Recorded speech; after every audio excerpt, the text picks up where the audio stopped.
네, 정치권 관심 뉴스들 진단해보는 나이트 포커스입니다. 오늘은 원영섭 국민의힘 미디어 법률단 단장, 김상일 정치평론가 두 분과 함께하겠습니다. 안녕하십니까? 안녕하세요. 예.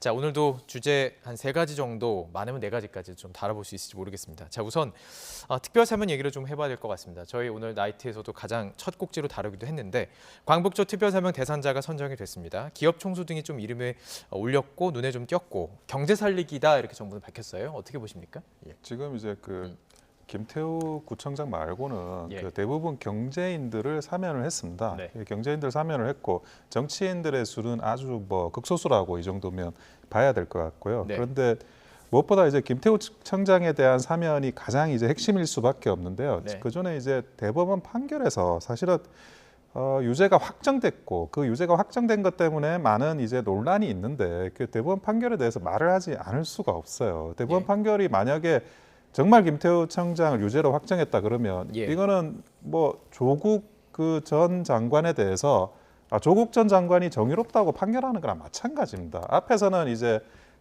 서민들한테는 그 가재 붕어 개구리처럼 살라고 하면서 뒤에서는 자기 자식들을 위해 가지고 표창장이나 위조하고 그런 분에 대해서 여러 가지 사항에 대해서 공익 제보를 하시지 않았습니까? 예. 그리고 유죄도 받고 이런 예. 많은 공익적인 일을 하셨는데 그걸 가지고 마치 법원에서 유죄라고 지금 판결 확정을 시켰는데 네. 판결문을 보면 국가 기능이 위협될 가능성이 있다라고 했어요. 예. 아니 조국 전 장관이 법무부 장관하고 그런 분이 민정수석하는 게 그게 국가 기능이 제대로 된 겁니까? 그런 말도 안 되는 국가 기능을 예. 보호하기 위해 가지고 예. 김태우 청장을 유죄 예. 판결하고 했던 거에 대해서 이제 예. 좀 사필 규정으로 바로잡는 그런 사면이 아닌가 저는 그렇게 생각을 하고 있습니다. 예, 이게 지금 좀 설명이 필요할 것 같아서요. 지금 이 당시 2018년도 일이기 때문에 잊으신 분도 좀 많기 때문에 2018년에 김태우 전 구청장이 당시에 그러니까 비밀 폭로를 한 거죠. 그렇죠. 그게 한 네. 16가지 정도가 됐었나요? 그러니까 많은 것들에 대해서 언론과 계속 인터뷰를 하면서 공개를 했습니다. 그 중에서 지금 말씀하신 조국 전 장관과 관련된 것들은 이제 유죄가 판정이 됐던 것인데 지금 이번에 대법원에서 얘기했던 것은 그거 외에 한 4가지 정도를 뽑은 거죠. 네. 설명 좀 부탁드려도 될까요? 예. 제가 그거를 다 지금 예. 스터디 하고 나온 건 아니어서 네. 조목조목은 말씀을 못 드리는데 말씀하신 대로 공익 제보에 해당하는 부분이 있고 네. 그렇지 않은 부분이 있는 거예요. 공익기재부에 해당하는 부분에 대해서는 그냥 불기소를 했던 것이고 그렇죠. 그 부분에 네. 대해서는 몇 네. 가지 부분에 대해서는 좀 네. 문제가 있다라고 이제 유죄 판결을 내린 그렇죠. 거죠. 그래서 좀 아까 우리 단장님께서 말씀하신 대로 국가 기능의 부분 이게 굉장히 중요한 거거든요. 네. 왜냐하면 이 모든 직위는요 제도입니다. 제도. 그냥 사인들 그냥 개인들이 아니라 예. 법인격으로 그냥 존재하는 거예요. 거기에 개인들이 와서 잠깐 일을 하는 것이죠. 그러면 김태우 당시에 이제 이분도 그 법인격으로서 일을 하는 거예요. 그럼 예. 그걸 의무가 있겠죠. 의무. 예. 그 일을 하면서. 그게 뭐냐면 비밀을 지키는 것입니다. 그리고 공익 제보에 대한 부분은 공익 제보를 했을 때에 국가로부터 이게 공익 제보라는 걸 인정을 받아야 되는 거예요. 그래서 네네. 인정받을 부분은 제가 예. 볼 때는 인정을 받고 예. 법원이 그 부분에 대해서도 정상 참작을 하거나 고려할 부분은 저는 고려를 했다고 봅니다. 예. 그러고 나서도 어쨌든 국가 기능 유지를 위해서 이거는 죄를 물어야 할 부분이 있다라고 판단을 해서 네. 1년에 집행유예 2년을 한 거예요. 예. 그 죄형도 제가 볼 땐 그렇게 무겁게 판결을 한 것도 저는 아니라고 봅니다. 네네. 장기간 고민을 했고요. 4년에 네네. 걸쳐서. 예. 그렇다고 한다면 행정부는 이런 법원의 고민과 국민의 어떤 정서 그리고 국민의 미래를 감안한 사법부의 판결을 존중해 주는 게 맞겠죠. 그게 제도를 이어가는 겁니다. 제도의 안정성을 위한 거예요. 예. 법은요, 제도의 안정성이 가장 중요한 겁니다. 그걸 지키기 위해서 이런 판결을 한 거죠. 예. 한 사람 한 사람을 정치적으로 정무적으로 판단하고 재단한 게 아니라는 걸 저는 강조하고 싶고요. 예, 예. 그다음에 특별 사면 왜 특별한 겁니까? 예? 대통령의 고유 권한이기 때문에 고유하게 책임을 져야 되는데 그 책임이라는 건 뭐냐면 예. 국민들이 뽑아주고 국민들이 준 권한이니까 국민을 헤아려서 행사하라는 겁니다. 예. 국민의 이익, 국가의 이익을 감안해서 행사하라는 거예요. 예. 특별사면이라는 게. 예. 근데 지금 보면은 지금 김태우 전 강서구청장의 사면은 제가 볼 때는요. 국민을 헤아린 것인가. 예. 국민이 이렇게 신뢰하고 준 권한을 오히려 국민의 어떤 믿음에 반해서 행사하신 것 아닌가 예. 이런 우려를 금할 수 없는 부분이 저는 굉장히 크다고 봅니다. 사법부 판단이 내려진 지 얼마 예. 되지 않아서 했기 때문에 그런 부분도 있고 예. 정말 국민에게 이게 무슨 도움이 되겠습니까? 예. 지금 공익제보를 장려한다. 뭐 그런 부분이 일부 있을 수는 있지만 네. 그 부분은 가만히 된 것이고 그렇지 않고 국가의 어떤 제도가 무너진 부분에 대해서는 죄를 물어야 다음에도 그 부분을 지키라고 말할 수 있는 거 아니겠습니까? 예. 사실은 이 김태우 구청장 얘기는 조금 뒤에 하려고 했어요. 앞에 이제 다른 분들 좀 얘기를 좀 하고 나서 국정농단 사범들 얘기도 좀 여쭤보고 하려고 했는데 뭐 들어갔으니까 그냥 얘기를 해보도록 하겠습니다. 지금 말씀하신 것처럼 법률가시잖아요. 법률가시기 때문에 아무래도 사법 판단을 좀 말씀을 하신 것 같은데 어쨌든 간에 말씀하신 것처럼 법원의 판단이 내려진 지 얼마 되지 않아서 바로 사면이 된 겁니다. 그렇다면 어떤 국민의 입장에서는 그러면 도대체 그 간의 그 법원의 어떤 뭐 판단이라든지 검찰의 행정력이라든지 모든 것들은 어떻게 되는 것인가라는 생각도 들 수 있고 또 지금 이게 이 부분이 또 문제가 되는 부분은 이게 뭐냐면 이제 앞으로 보궐선거가 이뤄질 지역이 있기 때문에 여기서 이제 사면권이 되면 다시 나타날 수도 있는 그런 지금 자격이 주어지는 건 마찬가지잖아요. 다시요. 그런 부분에 대한 비판인 거거든요.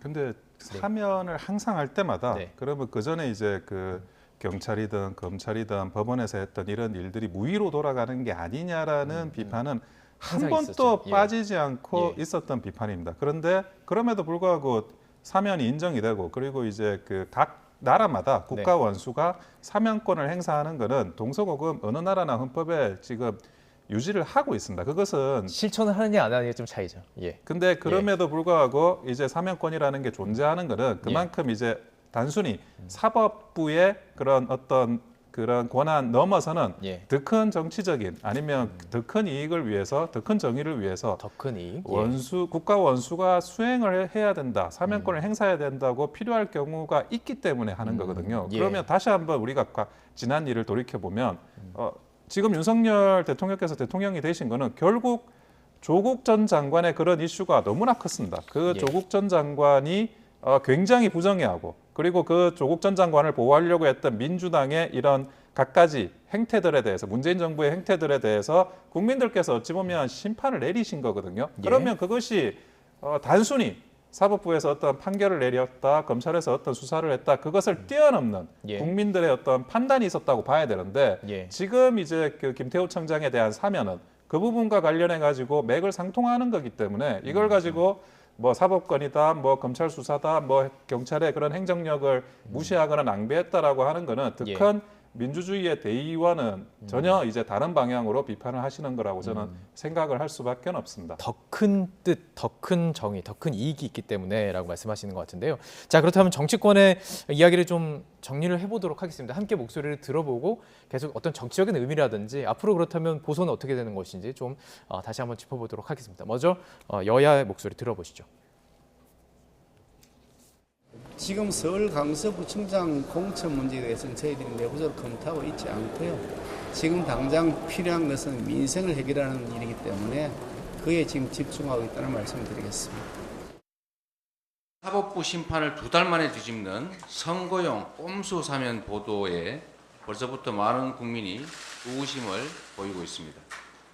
이대로라면 대통령의 사면이 국민 통합이 아니라 오히려 국민을 편가르고 정쟁을 유발하게 될 것 같습니다. 정쟁을 유발할 수도 있다. 이재명 대표의 말이었고요. 김기현 대표의 말은 일단은 공천 얘기가 나오고 있습니다. 왜냐하면 이 부분에 있어서 지금 어쨌든 그 김태우 전 청장은 돌아가겠다.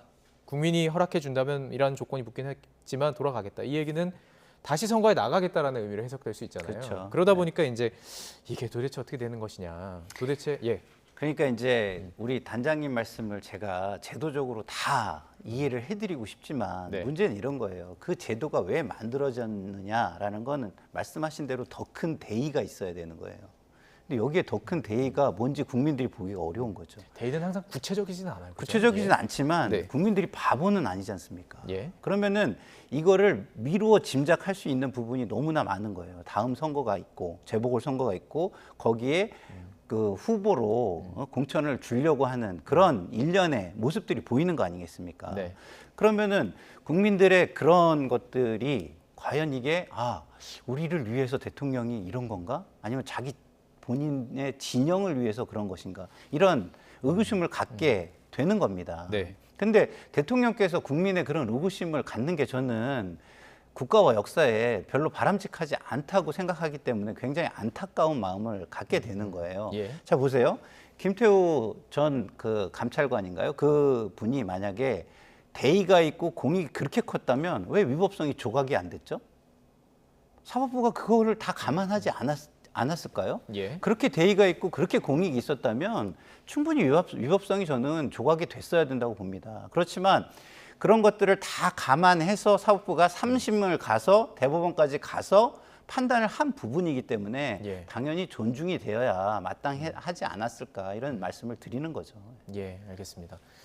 어떻게 뭐 들으신 거 부분에 대해서 반박하고 싶으신 부분이 있습니까? 예. 최근에 이제 그 정진석 그 의원에 대해서 예. 그 박병권 판사의 판결이 있었습니다. 네. 그 판결이 검찰에서는 벌금을 약식을 이제 청구를 했는데 500만 원. 예, 6개월 실형을 지금 선고를 했거든요. 네, 법원에서는 그런데 6개월 실형 예, 선고했고. 맞습니다. 예. 근데 그 관련해 가지고 그 판사에 이제 지나간 일들이 뭐 블로그에 올렸던 거나 뭐 SNS에 올렸던 게 계속 나오고 있는데 이게 좌편향돼 있는 이런 판사들의 어떤 정치적인 판결이라는 게 마치 만약에 본인의 어떤 그 교통 철학을 법원에서 구현하려고 하지 말고 그러면 여의도로 가셔야 되거든요. 그런데 그런 이제 정치적으로 약간 편향돼 있는 판결이 실제로도 지금 일어나고 있는데 눈앞에서 예. 그러면 대법원의 이 판결이라는 거는 그런 정치적인 그런 내용 편향성하고 완전히 자유로운 판결이라고 과연 볼 수 있느냐.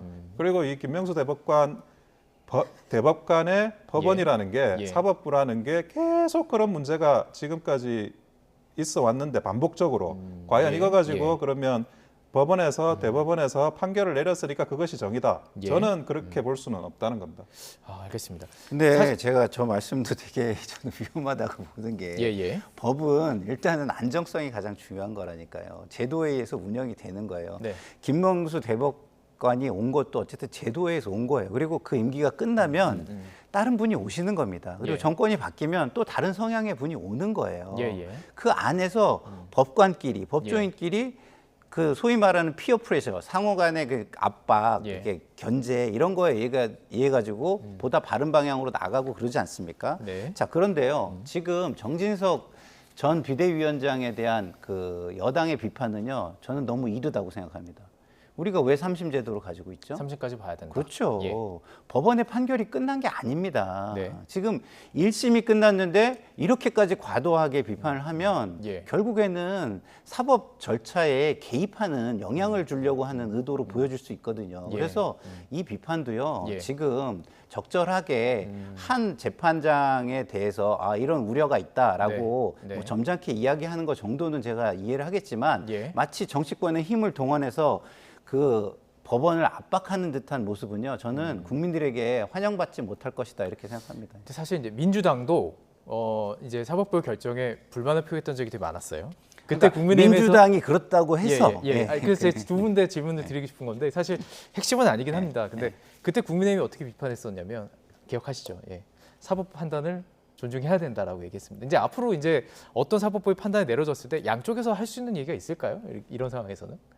근데 예. 그 전에 이제 법리나 내용을 가지고 예. 판단을 얼마든지 원래는 비판할 수 있는 거거든요. 예. 비판할 수 있는 거고 그 예. 부분에 대해서는 그런 비판이 오히려 굉장히 좀 그 다음에 더 공정한 판결에 의한 미끄럼이 됩니다. 예. 그런데 그 정치적이냐 아니냐를 따질 때 이 정치적인 사건마다 사실은 한쪽에서 편향되고 그런 느낌이 드는 판사들의 판단 그리고 무엇보다 이제 그 판사들이 가지고 있는 배경이죠. 예. 무슨 인권법 박해라든지 뭐 예. 우리법 연구회라든지 이런 배경이 있는 판사들이 그렇게 의심 가는 판례를 하게 되면 그때는 뭐 당연히 그걸 오해를 하든 이해를 하든 거기에 대해서 비판을 하게 되는 게 인지상정인 거죠. 그러면 예. 각자가 가지고 있는 배경에 기초해서라도 더 의심받을 수 있다는 생각을 가지고 공정하게 판단을 내리는 게 그 판단을 하는 이제 법관의 자세인데 예.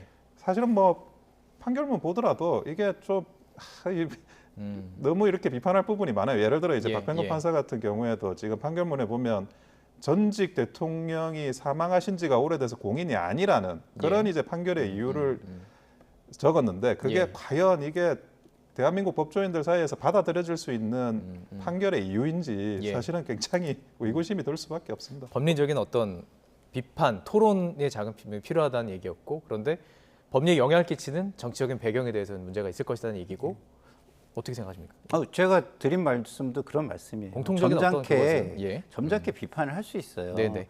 이게 다른 어떤 그 검찰의 구형이나 판결에 비해서 형평성이 어긋났다 이런 식으로 점잖게 얘기를 하면 국민들이 알아듣습니다. 예. 사실 형평성은 조금 어긋나 보이는 부분이 있어요. 1심에서는. 예. 근데 2심, 3심이 남았고 네. 2심, 3심에서 저는 이거는 바로 잡힐 거라고 봐요. 솔직히 그걸 피하기 얘기해서. 위해서는 재판관 한 명이 아닌 또 그렇죠. 같이 하는 그래서 것도 있고 3심을 뭐. 하는 예, 것이죠. 예. 그래서 이거를 비판을 하더라도 과도하게 할 것이 아니라 네. 마치 이게 뭐 어마어마한 뒤에 음모가 있고 세력이 있기 때문에 그런 것처럼 할 게 아니라 네. 그럼 어떻게 되겠습니까? 사법부 자체가 신뢰가 훼손되고 그 제도가 무너지게 되는 거예요. 우리가 국민에게 가장 나쁜 게 예. 제도의 안정성을 깨버리는 겁니다. 예. 그러면은 약자들은 갈 곳이 없어요. 정글이 돼 버리기 때문에. 네. 그래서 힘 있는 사람들이 너무 과도한 행위를 하는 것을 저는 좀 자제해 달라 이런 말씀을 드리는 거죠. 알겠습니다. 이게 되게 원론적이고 상당히 어떻게 보면은 뭐 진지한 정말 필요한 토론이긴 한데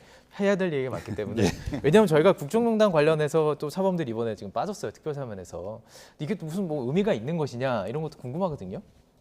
근데 그 예. 최지성 예. 전 삼성전자 미래전략실장하고 그 장충기 장충기. 전 미래전략실 차장 그분은 이제 형사 재판이 계속 진행 중에 있습니다. 아, 재판이 확정이 돼야 예. 사면을 할 수 있기 때문에 예. 그분들은 당연히 이제 사면 대상자가 원초적으로 될 수가 없고요. 그렇군요. 예. 그리고 안종범, 김종 이런 분들이 계신데 네. 원래 이번 사면은 그 정치인 사면은 최소화하고 경제인 사면 위주로 간 거기 때문에 예. 그 정치 관련한 그런 분들에 대해서는 좀 배제하는 뭐 전반적으로 다 배제가 됐거든요. 그래서 예. 그분들이 배제된 거에 대해서는 경제인 사면을 중점적으로 했기 때문에 발생한 현상이다. 저는 그렇게 보고 있습니다. 큰 틀에서 경제인 사면으로 가는 데서는 크게 먹어나는 것은 아니다. 근데 오늘 저희가 단독으로 한 거 보셨습니까? 이제 그 군 관련 지금 네, 사면 네, 대상자가 네, 네, 거의 다 세월호 관련 그 네, 네, 네. 기무사에서 그렇죠. 그 네. 민간인을 이제 네네. 사찰했던 부분에 대한 그랬죠. 그 부분에 네, 대해서잖아요. 이거 어떻게 보셨어요? 그러니까 저는 예. 사면은 특별해야 된다고 자꾸 말씀을 드리는 알겠습니다. 거예요. 예, 그건 예. 특별하다는 의미는 그만큼 제한돼야 된다는 거예요. 예. 굉장히 제한적으로 이루어져야 된다는 거예요. 자, 경제 살리기 위해서 경제인들을 사면을 하죠. 그러면은 그 사람들이 그 사면을 받기 위해서 수많은 약속을 합니다. 심지어 대국민 약속까지 해요. 과거 삼성도 여러 번 약속을 했지만 그들이 한 약속이 지켜졌는지는 아무도 지금 쳐다보고 있지 않습니다. 예. 그리고 국회에서 자료로 내놓으라고 해도 주지 않습니다. 그리고 국회에서 정부를 향해 가지고 네네. 이게 사실상의 대국민 약속이고 정부가 그걸 받아들여서 선처를 해줬는데 그런 걸 관리 감독 안 한다는 게 말이 되냐? 관리 감독을 해라. 그래도 정부가 안 합니다. 그럼 국민들은요, 사실은 이게 허울 좋은 이야기만 존재하는 것이지 실질적인 이익을 보는 게 없어요. 실질적인 경제가 사는지도 몰라요. 예. 재벌 총수들이 위기 때마다 약속을 합니다. 투자를 얼마 하겠다, 일자리를 얼마 만들겠다, 경제적으로 이만큼을 뭐 자기들이 기여하겠다. 예. 그 약속이 이루어진 거 누가 검증을 해봤습니까? 지금 경제 살리기라고 하고 재벌들을 사면한다? 예. 말은 좋죠. 그럴 것 같은 느낌은 나죠. 하지만 따져보면 지금까지 얼만큼 했는지는 검증이 된 게 하나도 없습니다. 그래서 저는 윤석열 대통령께서 이런 걸 하실 때도 예. 저는 이제는 그런 걸 좀 따져가면서 정말 그런 것도 앞으로 약속도 제대로 받고 예. 제대로 관리 감독을 하면서 하셨으면 좋겠고요. 예.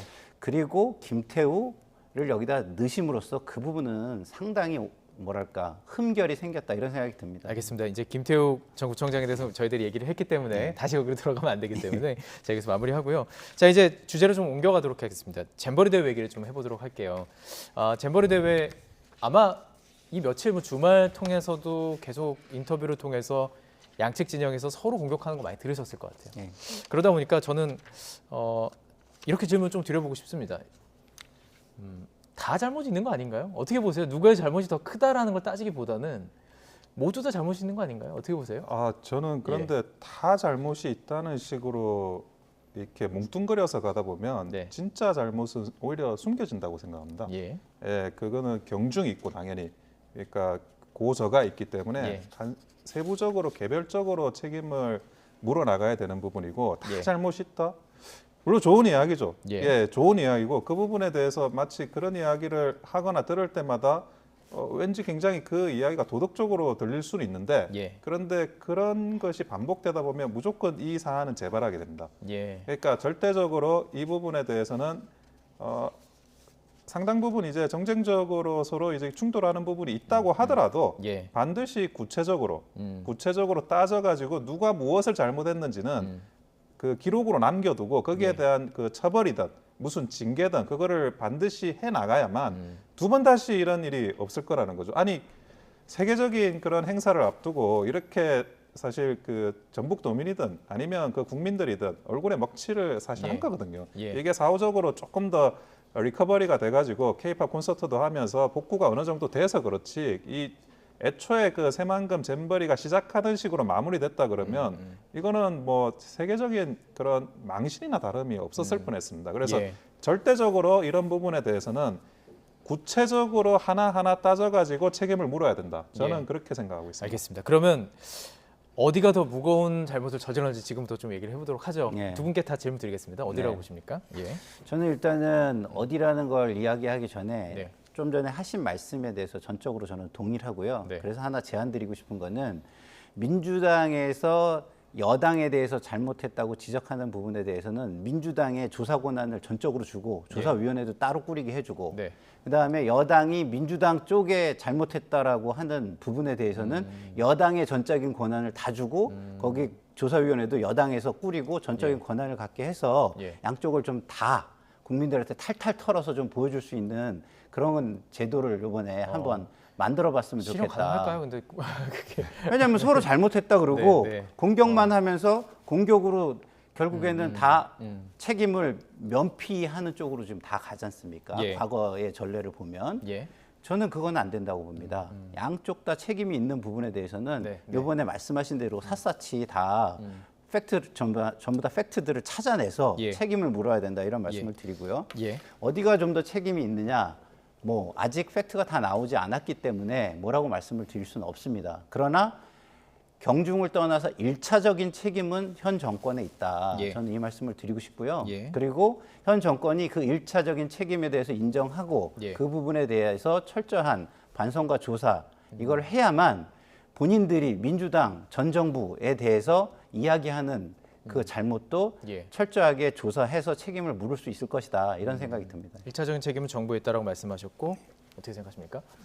저는 뭐 윤석열 정부가 현 정부이기 때문에 이런 정부 임기 내에 일어나는 사건에 대해서 무한 책임을 진다라는 거에 대해서는 저도 뭐 부정하지는 않습니다. 예. 그러면 그 책임의 실체는 뭐냐?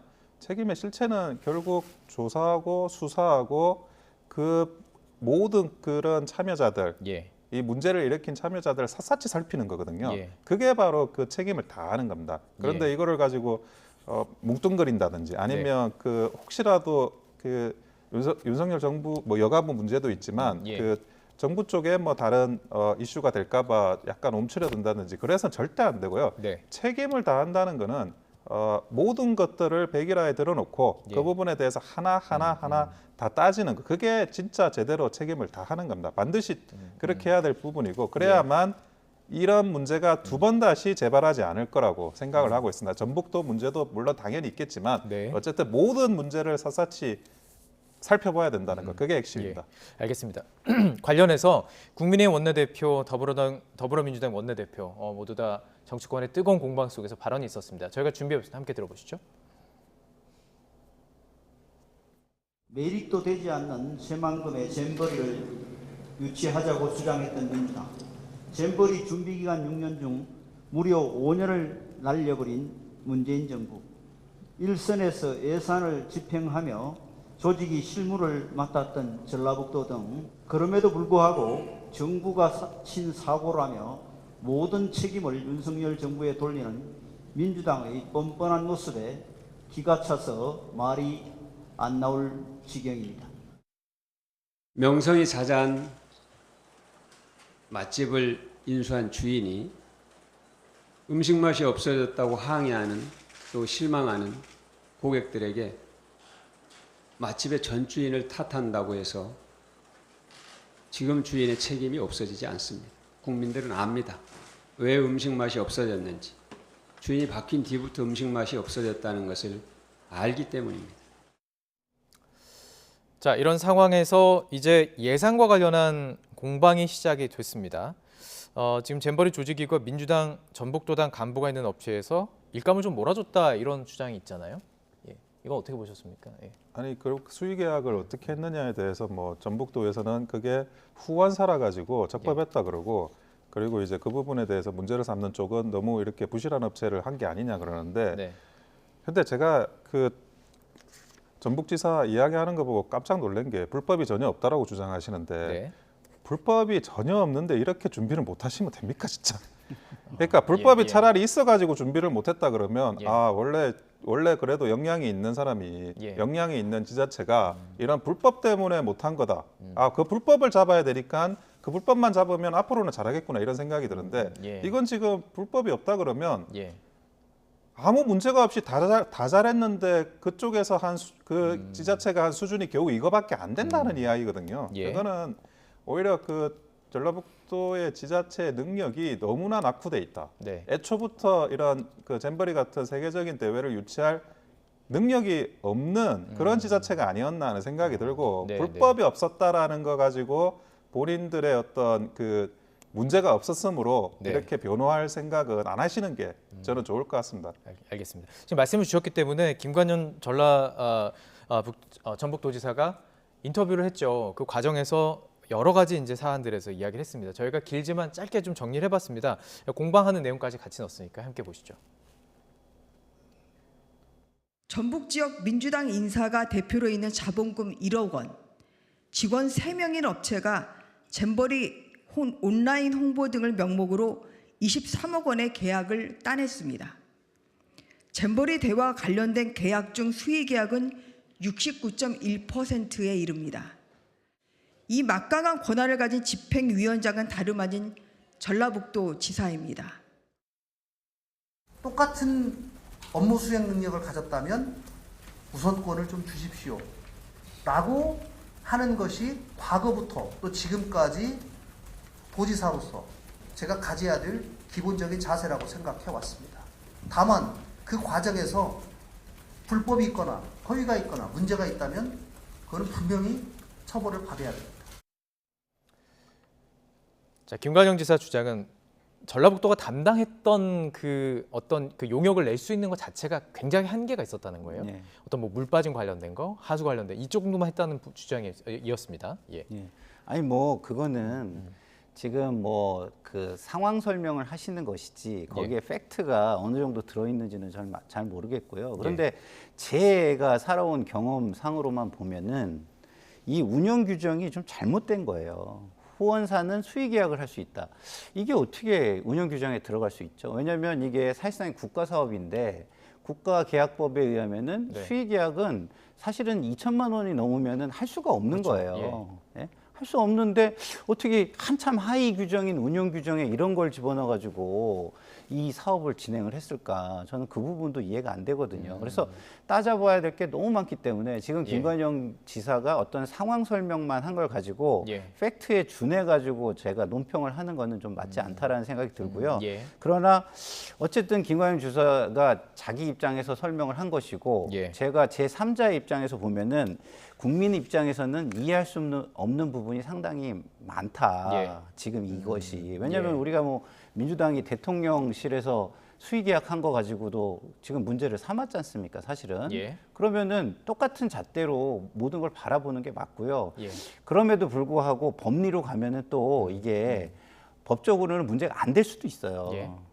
그러나 재발 방지를 위해서 이걸 다 밝혀내야 되고 도덕적 윤리적으로는 끝까지 좀 비판을 해야 되는 부분이 존재한다고 봅니다. 아직은 모릅니다. 이게 만약에 문제가 있다면 그렇다면 이번 정부에서는 왜 이걸 가만뒀느냐 이런 또 질문이 나올 수가 있는 부분이거든요. 근데 좀 말씀하셨던 그 수의 계약이었던 부분도 좀 이해가 좀 안 가. 뭐 건축 토목 이쪽도 전문 분야시잖아요. 근데 그 우선은 수의 계약을 후원사니까 할 수 있었다 그러는데 후원사를 그러면 선정하는 걸 어떻게 했는지 그 부분에 대해서는 좀 더 조사를 해서 면밀히 밝혀야 될 부분인 것 같아요. 네. 후원사를 애초에 수의계약 권한을 줬으면 예. 수의계약을 실행할 수 있는 수준의 능력 있는 그런 업체를 후원사로 처음부터 선정을 해야 되거든요. 예. 그런데 지금 이제 배수공사니 뭐 화장실 설치하고 뭐 이런 갖가지 문제가 됐던 그런 내용들을 보면 예. 그게 굉장히 기술적으로 어려운 그런 공사들은 없어요, 사실은. 예. 기술적으로 굉장히 최첨단 기술이 요구되고 그런 게 전혀 없는데 예. 만약에 그 어려운 공사기 때문에 못했다 그러면 아 어려운 공사니까 못할 수도 있구나 이런 생각을 할 수 있는데 지금 예. 배수 문제, 물 빠짐 문제 이런 게 아주 그 기초적인 공사 중에 하나입니다. 그런데 여기에서 문제를 일으켰다는 거는 그 해당 업체가 기본적인 능력이 없다는 것밖에 될 수가 없고 그런 예. 업체를 수의계약할 수 있는 후원사로 선정했다는 거는 그게 도대체 후원사 선정 과정은 무엇이었냐 이 부분에 대해서도 아주 철저하게 밝혀져야 될 부분이라고 생각합니다. 여가부에서 보통 이제 최종 결제를 했다고 뭘 이 부분도 했는지 모르겠지만 여가부에서 보통 최종 결제가 낮다고 지금 주장을 하고 있는데 그렇다면 여가부 쪽에서 정부 쪽에서 이것을 조금 관리할 수 있어도 없었을까요? 현지 업체를 선정하는 데 있어 가지고 여가부가 어떻게 이렇게 공사 능력을 판별할 수 있는지 그건 제가 잘 모르겠는데요. 만약에 여가부도 만약 그런 것들에 대해서 추가적인 어떤 그 검사나 예. 그런 조사를 하지 않고 했다면 어느 정도 책임은 피할 수가 없을 겁니다. 알겠습니다. 자, 그러다 보니까 이제 국정조사가 나오는 거죠. 네. 말씀하셨던 것처럼 사실 당 차원에서 할 수 있는 어떤 진상규명은 이제 국정조사하다 보니까. 근데 어쨌든 이것과 관련해서는 감사원이라든지 국무조정실에서 이제 감찰이 이루어질 것으로 보이는데 그럼 국회 차원에서는 할 게 없기 때문에 아무래도 민주당에서 주장하는 것으로 보입니다. 국정조사까지 갈 수 있을까요? 어떻게 보세요? 저는 할 수 있는 건 다 해야 된다고 봅니다. 그래야 국민들이 신뢰를 할 수 있을 것이고요. 예. 감사원 같은 경우는 유병호 사무총장 때문에 사실은 신뢰가 많이 떨어져 있어요. 예. 유병호 사무총장을 보면 제 개인적으로는 민주당의 김은경 그 혁신위원장을 보는 것 같아요. 예. 체제를 보위하기 위해서 보위하는 것도 주요한 기능이라고 생각하는 분들이잖아요. 예. 그렇기 때문에 이게 굉장히 문제가 심각합니다. 국민들이 신뢰하지 않을 것 같아요. 예. 그럼에도 불구하고 그 기능이 막강하기 때문에 일정 부분 밝혀낼 수 있겠죠. 네네. 그러면은 또 다른 데서 그 밝혀내지 못한 부분을 밝혀낼 수 있다면 다른 데도 또 하게 하는 게 무엇이 나쁘겠습니까, 국민에게. 예. 국정조사도 분명히 자료 요구권과 예. 증인으로 불러서 위증에 처벌을 할 수 있는 그런 정도의 그 뭐랄까 파워가 있거든요. 예. 힘이 있거든요. 예. 그러면 국정조사도 하는 것이죠. 그리고 제가 아까 제안 드린 것처럼 이해관계자들을 빼고 예. 오히려 여당에 관한 거는 야당 쪽에서 뭐 그거에 준하는 인사들 전문가도 전부 다 추천을 하게 해서 예. 제대로 파보게 하고 야당에 관한 거는 여당 쪽에 더 권한을 줘서 제대로 파보게 하면 예. 국민들은 더 좋아하지 않을까요? 지금 말씀하신 게 어떻게 보면 충돌하는 사안에 대해서 계속 앞으로 지난번 이번 된다면 계속 할 수 있는 방법인 것 같기도 하고요. 근데 지금 어때요? 분위기는 이거 국정조사 안 받을 것 같지 않아요? 어쨌든 합의가 필요한 사안인데 어떻게 보세요? 뭐 지금 여당에서요? 그 예. 현안 질의도 지금 계속 남아 있는데요. 그 민주당이 그 절대적인 거대 야당이지 않습니까? 네. 사실은 뭐 할 수 있는 거는 뭐 국정감사도 있고 그 현안 질의도 있고 할 수 있는 그런 국회의 방법에서는 굉장히 많아요. 아, 9월 국감도 있네요. 예. 그렇기 때문에 뭐 언제든지 뭐 민주당이 하고자 하면 안 되는 건 없는 지금 예. 상태니까요. 그렇지만 이제 민주당에서 국정조사가 먼저고 그런 감사나 수사가 나중이다 이런 논리는 그건 안 된다는 거죠. 병행해서 해야 되죠. 같이 가야 예, 당연히 같이 가는 식으로 진행을 한다 그러면 예. 그거는 얼마든지 뭐 가능할 수도 있겠지만 국민도 그게 알고 아니라 싶으니까, 맞아요. 예. 아니 수사하고 감사는 국정조사 끝나고 하자. 지금 이런 발언을 하시는 분들이 있는데 이거는 예. 그냥 감사 수사를 뭐 안 하고 덮겠다 이런 생각을 가지고 있으신지 제가 굉장히 의심스러워요. 그렇기 때문에 그렇게 하지 말고 예. 다 할 수 있는 거 다 하자. 할수 그거는 있는 거 국민들도 다 찬성하리라고 생각하고 있습니다. 예, 알겠습니다. 자, 마지막으로 이 주제 짧게 다뤄보도록 하겠습니다. 이게 한 언론사의 이제 보도로 시작이 됐죠. 외교부에서 밝힌 내용입니다. 김건희 여사 SNS 이게 예전에는 트위터, 지금 X라고 부르는 X라고 부르는 게 맞나요? 예. 모르겠어요. 요새는 X로 오더라고요. 예. 자, 공식 인증 마크가 있습니다. 이제 실버 마크라는 것이 있는데 이게 다른 영부인들이 다 있는 건 아니에요. 이게 미국 정도. 미국에서 이제 법률로 봤을 때는 그게 이제 공식적인 어떤 업무가 있기 때문이라는 것인데 이것을 외교부에 요청이 와서 했다는 게 어떤 내용인지 뭐 제가 설명해 보면 말씀해 주시죠. 예. 그러니까 이제 그 트위터가 부여하는 인증 마크가 파란색, 노란색, 회색 이 네. 세 가지가 있다는 겁니다. 그래서 파란색은 유료 서비스 구독자에게 주는 것이고, 그 다음에 그 골드는 이제 기업과 광고주에게 네. 계정으로 주는 거고, 네. 마지막으로 이제 실버인데요. 이거는 공신력이 있다는 거를 보여주기 위해서 그 정부기관이나 유엔 같은 국제기구에다 주는 거라는 겁니다. 근데 이 정부에서 김건희 여사의 그 트위터 그것에 이제 그 실버 예. 그거를 좀 이렇게 요청을 했다는 것인데 네. 이거는 모르겠습니다. 제가 볼 때는 기본적으로 이거를 신청하는 게 저는 나쁘다고 생각하지 않거든요. 예. 왜냐하면 그만한 그 공식적인 권한은 없지만 예. 그만한 실제 힘이 존재하는 그 위치잖아요. 누군가가 나쁜 마음으로 그렇죠. 나쁜 이렇게 마음으로 뭐 김건희 여사다 해가지고 할 악용하면 수도 있으니까. 그렇죠. 그럴 예. 수 있으니까 예. 나쁘지 않다고는 생각하는데 예. 좀 선행돼야 될 부분은 있다. 그것은 네. 무엇이냐면 이부속실이나 이런 걸 좀 부활해가지고 네. 공식적인 어떤 기능이나 이런 거를 그리고 거기에 어느 정도의 미션 스테이트먼트를 좀 만들어 놓고 예. 나서 좀 하면 좋겠다. 이런 좀 바람은 좀 가지고 있습니다.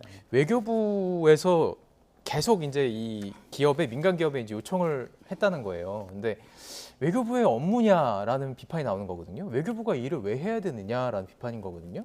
아니 근데 예. 저는 사실은 이게 도대체 왜 논란이 되는지 모르겠는데 네. 지금 그 실버 마크라는 게 이런 뜻이죠. 이 실버 마크가 찍혀져 있는 그 누군가는 아 이게 진짜 계정이다.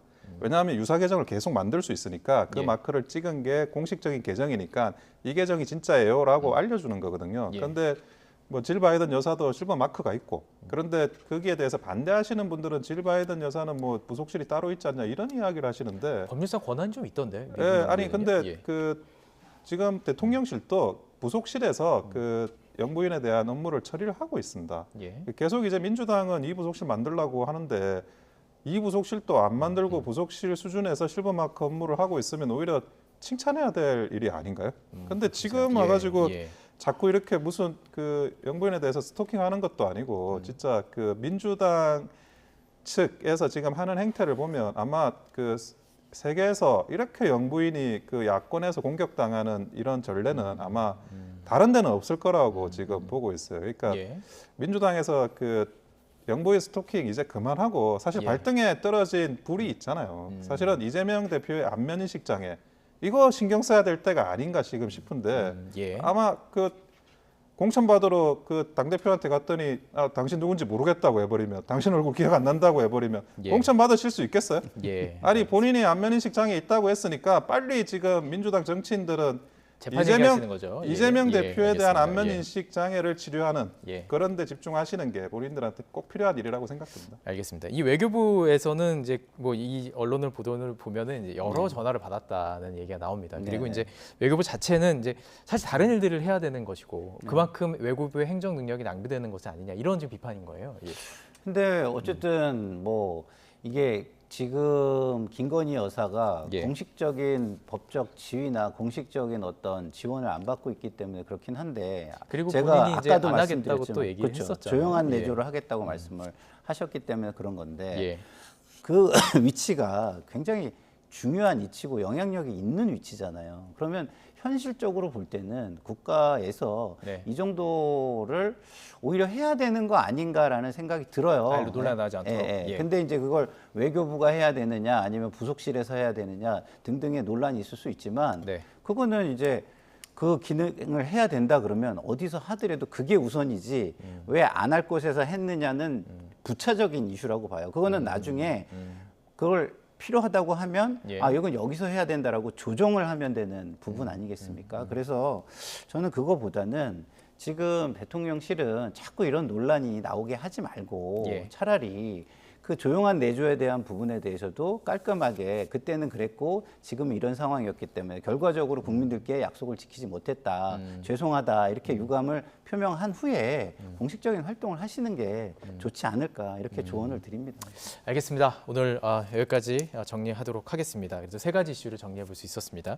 자, 나이트 포커스 오늘 원영섭 국민의힘 미디어 법률단 단장, 김상일 정치평론가와 함께 이야기 나눠봤습니다. 고맙습니다. 감사합니다.